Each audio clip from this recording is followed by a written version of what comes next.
우리 주제표와 우리 회복 캠핑 같이 하겠습니다. 자, 시작. 주여 이제 회복하게 하소서. 예배를 회복하겠습니다. 기도를 회복하겠습니다. 사랑을 회복하겠습니다. 가정을 회복하겠습니다. 사명을 회복하겠습니다. 아멘. 우리 묵상 말씀 역대상 17장 20절에 우리 뒷부분만 주와 같은 이가 없고 주 외에는 하나님이 없나이다. 우리 세 번 같이 하겠습니다. 자, 시작. 주와 같은 이가 없고 주 외에는 하나님이 없나이다. 주와 같은 이가 없고 주 외에는 하나님이 없나이다. 주와 같은 이가 없고 주 외에는 하나님이 없나이다. 아멘. 이 아침에 우리에게 주신 하나님의 말씀은 출애굽기 10장 21절에서 29절까지의 말씀입니다. 자, 오늘 본문을 통해서 흑암과 빛이라는 제목으로 말씀의 은혜를 같이 나누겠습니다. 여러분, 우리가 새해를 맞이하게 되면 우리 그리스도인들은 우리가 모여서 함께 예배를 드립니다. 그러나 믿지 않는 사람들 중에 부지런한 사람들은 뭘 합니까? 주로 일출을 보러 갑니다. 해 뜨는 걸 보러 가요. 그래서 일출을 보기 좋은 곳마다 사람들이 많이 모입니다. 그리고 태양이 떠오르는 장면을 보면서 각자 소원을 빕니다. 한 해가 건강하게 지낼 수 있도록, 또 부자가 되게 달라, 또 원하는 진로, 또 합격, 여러 가지 것들이 다 성공을 기원하는 그런 소원들을 빕니다. 그래서 무슨 정동진이라든지 아니면 지리산 천안봉 이런 데 가면은 새해 아침에 일출을 보기 위한 사람들이 가득합니다. 자, 그도 그럴 것이 여러분들도 보셨겠지만 이 매일 떠오르는 태양이라도 그 장면이 참 신비해 보이고 숭고해 보이고 멋있어 보입니다. 그래서 인간의 역사 이래로 가장 흔한 자연신앙이 태양을 숭배하는 일이었습니다. 그래서 각 민족마다 태양신에 대한 그런 전설과 이름들이 대부분 다 있습니다. 우리 고구려에는 이 삼조고라고 하는 세 개의 발을 가진 그런 까마귀같이 생긴 그런 환상의 새, 그것이 태양신을 가리킨다는 그런 전설의 새가 있습니다. 인도에는 비슈누가 태양의 신이고, 그리스에는 아폴론, 로마 신화에서는 솔, 그리고 이집트에서는 라 또는 레라고 불리는 태양신이 다 있었습니다. 여러분, 사람들이 이 태양을 숭배하는 이유가 뭐겠습니까?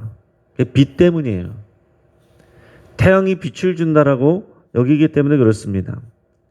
우리가 인간의 경험이 한밤중에 이 어둠을 깨우는 이 태양의 빛, 이 태양에서 빛이 나온다는 것을 보기 때문에, 또한 태양에서 이 열 에너지가 주어져서 농사를 지을 때 그 농산물들이 자라기 때문에 태양을 숭배하게 되는 것입니다.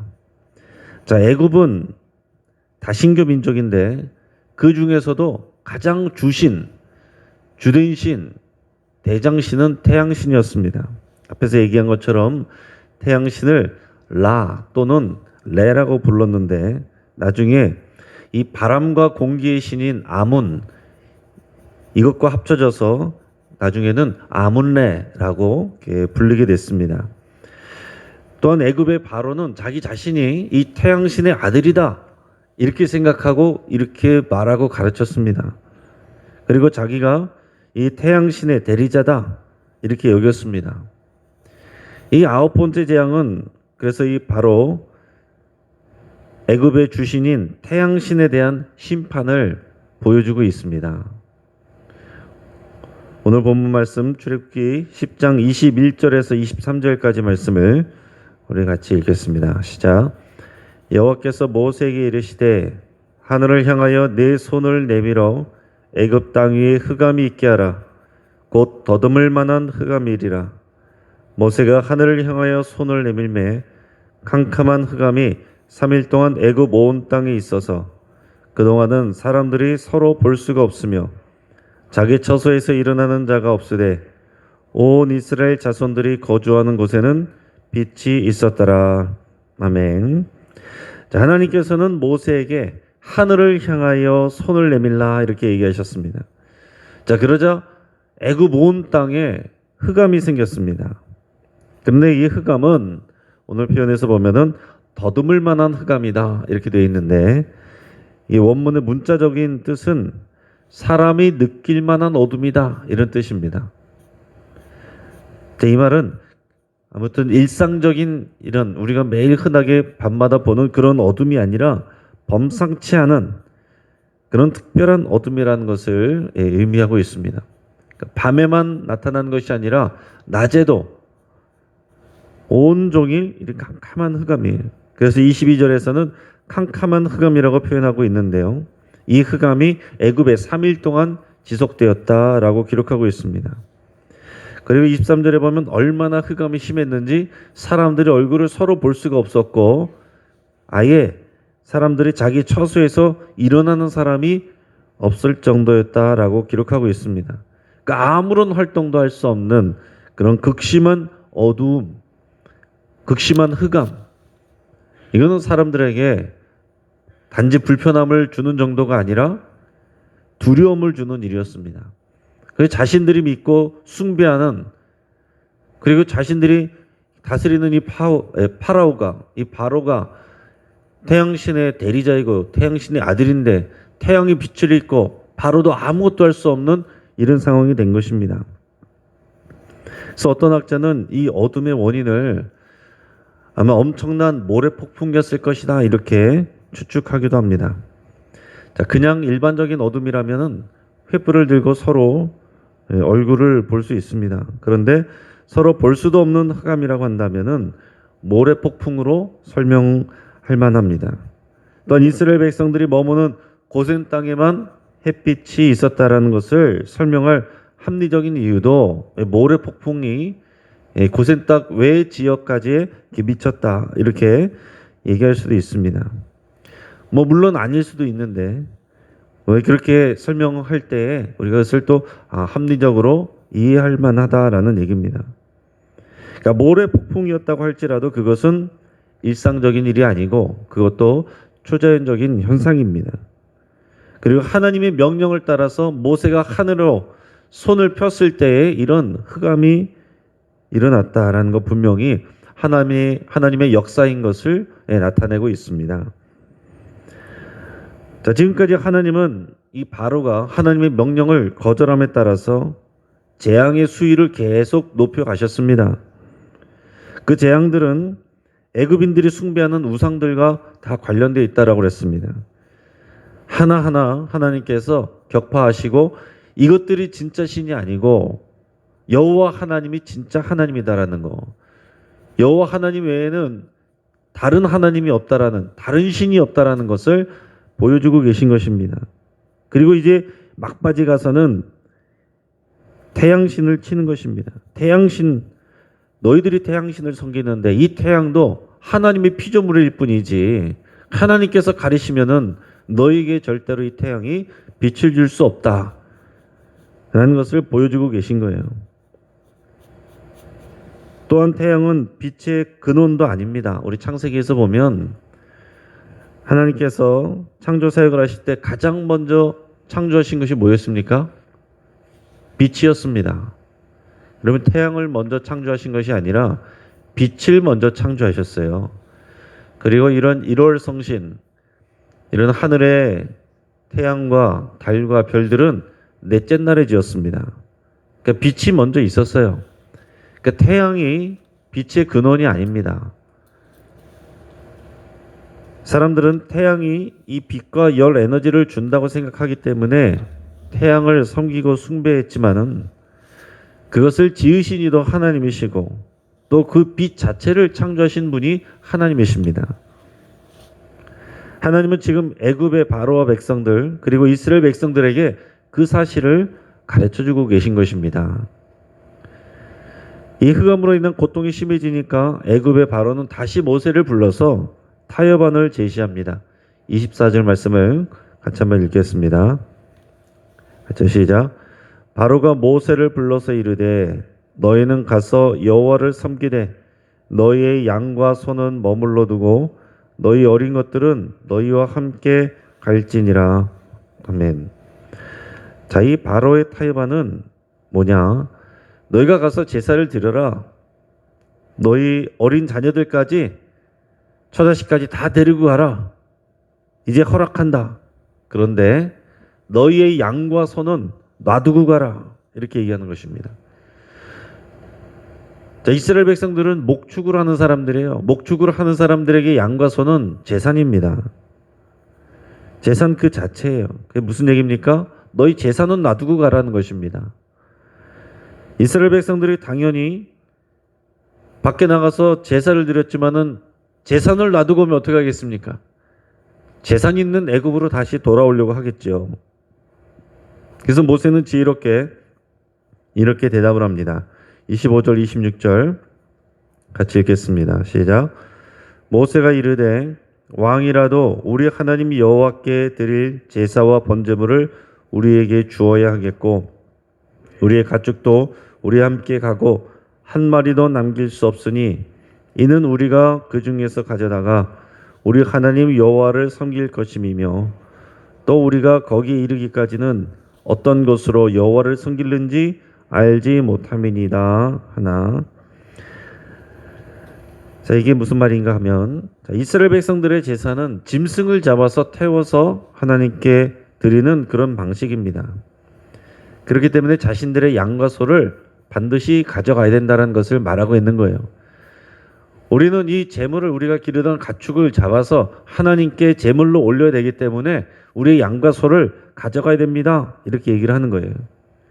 그리고 어떤 짐승을 제물로 삼을지는 지금 알 수가 없고 거기 가서 그 현장에서 알 수 있기 때문에 다 가져가야 됩니다. 오히려 왕이 우리에게 주었으면 좋았지 우리가 그것을 놓고 갈 수는 없습니다. 이렇게 얘기를 하는 거예요. 이스라엘 백성들이 이 율법을 받기 이전에도 하나님께 제물을 드릴 때 이 짐승을 잡아서 드렸을 것이고 아무거나 드리지 않고 살펴봐서 상처나 흠이나 그런 것들이 없는 것, 깨끗한 것을 하나님께 드렸을 것입니다. 자, 그런데 사흘길이라고 표현되는 먼 곳 이런 광야에 나가서 제사를 드린다라고 했을 때 그 도중에 이 짐승에게 흠이 생길 수가 있는 것입니다. 다칠 수도 있고 어디가 찢어질 수도 있고 그런 거예요. 그래서 그 현장에서 흠이 없는 것을 잘 살펴보고 구별해서 제물로 드려야 되기 때문에 그래서 다 가지고 나가야 됩니다. 이렇게 얘기를 하는 것입니다. 물론 무조건 나가야 되는 것이 지금 이제 하나님의 뜻이기 때문에 그렇게 말할 수도 있지만은 지금 바로가 듣기에 어떤 설득력을 가질 만한 그런 지금 최대한 설명을 하는 것입니다. 하지만 결국 바로는 다시 마음을 완고하게 해서 출애굽을 허락하지 않게 됩니다. 자, 여기서 앞에서 나온 내용들과 오늘 것까지 합쳐서 하나님 앞에 예배하고 제사 드리러 나가겠다라고 했을 때에 바로가 제시한 타협안들을 우리가 정리해서 한번 보겠습니다. 처음에는 8장 25절에서 뭐라고 그랬냐? 너희가 제사를 드리려면 나가지 말고 여기서 드려라. 두 번째는 8장 28절에서 너네 가서 제사를 드려라. 그런데 너무 멀리 가지는 말아라 그랬습니다. 그리고 세 번째는 출애굽기 10장 11절에서 가라 가되 너희 장정만 가라 그랬습니다. 그리고 오늘 10장 24절에서는 너희 아이들도 데리고 처자식들 다 데리고 가라. 그 대신 양과 소는 놔두고 가라. 이렇게 얘기를 한 거예요. 여러분, 이것은 이 우리의 신앙을 회유하는 사탄의 유혹이고 전략입니다. 신명기 6장의 이 쉐마 말씀을 바라볼 때에 너는 마음을 다하고 뜻을 다하고 힘을 다하여 내 하나님 여호와를 사랑하라 그랬습니다. 자녀들에게 전수해야 될 것은 이것이에요. 여호와 하나님은 유일한 하나님이시니 100% 너희 전심과 온 힘을 다해서 하나님을 사랑하고 섬겨라. 그거를 가르치라고 얘기한 것입니다. 자, 온전한 믿음은 100% 하나님을 사랑하고 섬기는 것입니다. 이걸 나눠서는 안 된다는 거예요. 그러니까 우리가 그런 표현을 우리가 하는데 하나님을 우리가 사랑하되 진심만으로는 부족하고 전심으로 사랑해야 된다라는 것입니다. 하나님을 진심으로 사랑하지만 세상을 더 사랑해서 하나님, 제가 하나님을 정말로 사랑하긴 하는데 잠깐만 기다려 주세요. 이거는 하나님을 전심으로 사랑하는 게 아닌 거죠. 하나님 우선순위로 놓고 하나님을 100% 사랑하는 거, 100% 섬기는 거, 하나님 이것을 기억하고 전수하라 이렇게 얘기한 것입니다. 자, 그런데 사탄은 우리에게 이것을 흔들어 놓고 이것을 섞어 놓는 것입니다. 회유하는 거예요. 그리스도인들이 교회를 다닌다라고 해서 사탄이 무서워하지 않습니다. 100% 신앙이 아니도록, 100% 사랑이 아니도록, 100% 섬김이 아니도록만 이것을 물타기만 하면 되는 거예요. 그러면 사탄이 자신의 승리를 생각을 하는 것입니다. 우리가 교회를 다닌다고 무서워하는 것이 아니라 이렇게 회유하는 것입니다. 너 믿음 가져. 하나님 믿어. 그 대신 교회는 나가지 마. 이렇게 어려운 때 무슨 교회를 나가? 그냥 너희 집에서 믿어. 또 그냥 교회를 나가려면 다니기만 해. 너무 깊게 빠지지는 마. 일주일에 한 번만 가면 되지. 뭐 매일매일 가나.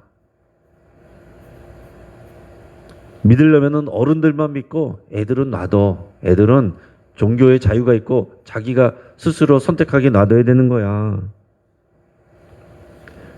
마음으로만 믿고 실제적인 재물은 내버려둬.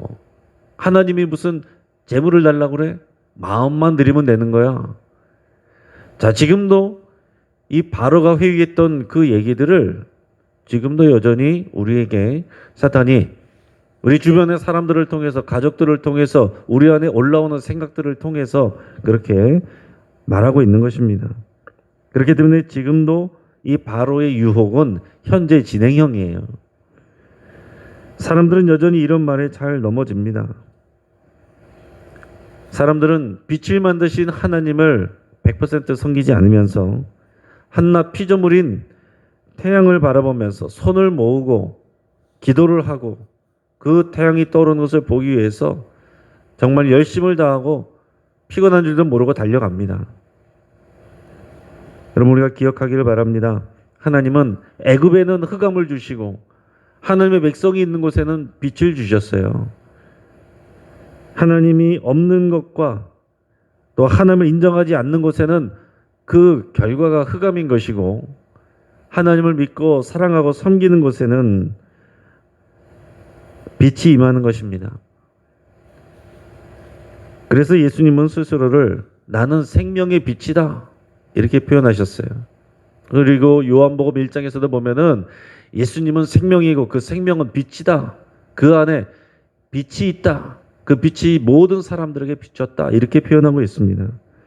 그리고 8장 12절에서 요한복음 8장 12절에서 보면 나는 세상의 빛이니 나를 따르는 자는 어둠에 다니지 아니하고 생명의 빛을 얻으리라 그랬습니다. 그 예수님을 믿는 사람은 어둠에 다니지 않아요. 예수님을 믿는 사람은 빛 가운데 다닙니다. 빛의 자녀가 되는 것입니다. 어둠 가운데 있는다는 것은 자기 자신을 숨기는 거예요. 어둠 속에서 어둠의 일을 하는 것입니다. 그런데 우리는 빛의 자녀이기 때문에 그럴 수가 없습니다. 무언가 가리고서 보이지 않는 곳에서 남들이 보지 않는 곳에서 하나님이 싫어하실 만한 죄를 지어서는 안 된다는 거예요. 우리는 빛의 자녀이기 때문에 숨어서 무언가를 하면 안 되는 사람들이고 우리 삶이 다 드러나도 하나님 앞에서 사람들 앞에서 부끄러움는 삶이어야 된다라는 것입니다. 이것은 선택의 상황이 아닙니다. 우리 정체성이 그런 거예요. 그래서 이것을 사도 바울은 에베소서 5장 8절에서 14절까지 해서 이렇게 말하고 있습니다. 제가 읽어드리겠습니다. 너희가 전에는 어둠이더니 이제는 주 안에서 빛이라. 빛의 자녀들처럼 행하라. 빛의 열매는 모든 착함과 의로움과 진실함에 있느니라. 주를 기쁘시게 할 것이 무엇인가 시험하여 보라. 너희는 열매 없는 어둠의 일에 참여하지 말고 도리어 책망하라. 그들이 은밀히 행하는 것들은 말하기도 부끄러운 것들이라. 그러나 책망을 받는 모든 것은 빛으로 말미암아 드러나나니 드러나는 것마다 빛이니라. 그러므로 이르시기를 잠자는 자여 깨어서 죽은 자들 가운데서 일어나라. 그리스도께서 너에게 빛주이시리라 하셨느니라. 아멘. 여러분, 빛을 창조하신 하나님께서는 빛이신 예수님을 우리에게 보내주셨습니다. 우리는 예수님을 믿고 예수님을 모시고 사는 사람들이에요. 예수님을 따라가는 사람들입니다. 빛의 자녀가 되었고 우리는 빛 가운데서 사는 사람들입니다. 어둠의 일들과 끊어버리는, 어둠의 일들과의 모든 관계를 끊어버리는 사람들입니다. 여러분, 교회 안에서 교인들이, 그리스도인들이 세상 사는 사람들과 똑같이 불의를 행하고 범죄를 저지르고 뉴스에 날 만한 일을 하는 거, 그래서 그 어둠의 일들을 하는 것입니다. 우리는 그럴 수가 없다라고 우리 주님이 말하고 있는 거예요. 교회를 다니면서도 간음을 하고 불의한 만남을 갖고 또 이중양부를 하고 사기를 치고, 이것은 어둠의 영역이지 빛의 영역이 아니다라는 것입니다. 우리는 어둠 속에서 죄를 짓지 말고 밝은 빛 아래에서 착함과 의로움과 진실함의 열매를 맺어서 어떻게 하면 하나님을 기쁘시게 할 것인가, 어떻게 하면 하나님을 100% 사랑하고 섬길 것인가, 이것을 생각하며 사는 사람들입니다. 오늘 이 태양신을 심판하시고 하나님이 진정한 빛이시며 우리를 빛으로, 빛의 자녀로 삼으신 애굽의 바로가 아니라 저와 여러분들이 빛의 자녀가 되었다는 것을 믿음으로 깨닫고 또 빛의 열매를 맺는 저와 여러분 되시기를 주의 이름으로 축복합니다. 같이 한번 기도하겠습니다. 오늘 말씀을 붙잡고 함께 기도할 때에 우리 하나님이 생명과 빛의 창조자이신 것을 고백하고 감사 기도를 드릴 수 있기를 바랍니다. 또 우리를 유혹하고 시험하는 사탄의 유혹을 우리가 분별하고 100% 전심으로 하나님을 사랑하고 섬기기로 여러분 이 시간 새롭게 결단할 수 있기를 바랍니다. 또 어둠 속에서 행하는 죄의 모든 모양이라도 회개하고 끊어버리기를 결단할 수 있기를 바랍니다. 어둠과 빛은 함께할 수가 없는 것입니다. 섞일 수가 없는 것입니다. 우리 가정을 위해서 또 기도할 때 우리 모든 가족들이 빛의 자녀들이 될 수 있도록 위해서 기도하고, 믿음 있는 가족들이 스스로가 빛의 자녀들인 것을 고백하고 착함과 의로움과 진실함의 열매를 맺기를 위해서 함께 기도하겠습니다. 오늘 또한 금요 기도회를 위해서 함께 기도하고 우리 성령 충만한 은혜가 부어지도록 위해서 함께 기도하겠습니다. 우리 환우들을 위해서 우리 함께 기도하겠습니다. 우리 박선현 성도님 어깨 수술 이후에 쾌유하도록, 우리 정수진 성도님 담석 제거되고 치유되도록, 우리 방인숙 권사님 재활치료 잘 감당할 수 있도록 위해서 기도해 주시고, 우리 구현인 권사님, 황복희 권사님, 김명숙 집사님 항암치료 감당할 수 있도록, 우리 박범진, 김동욱, 김봉청년 손이 치료받고 그 진료를 하나님께서 이끌어 주시도록, 또 우리 교회 안에 허리 아프시고 무릎 아프신 분들이 많습니다. 또 불면증으로 고통하는 분들 많습니다. 또 우울증과 공황장애 또 고통하는, 정서적으로 고통하시는 분들 많은 분들 계신데 우리 하나님께서 다 만져주시고 치유하시도록 오늘 이 아침에 이 자리에 나와서 우리 함께 기도하고 하나님 앞에 나가는 거룩한 우리 자녀 백성들에게 이 모든 치유의 빛이 임하도록 우리가 함께 합심하여서 주여 한번 부르짖고 기도하겠습니다.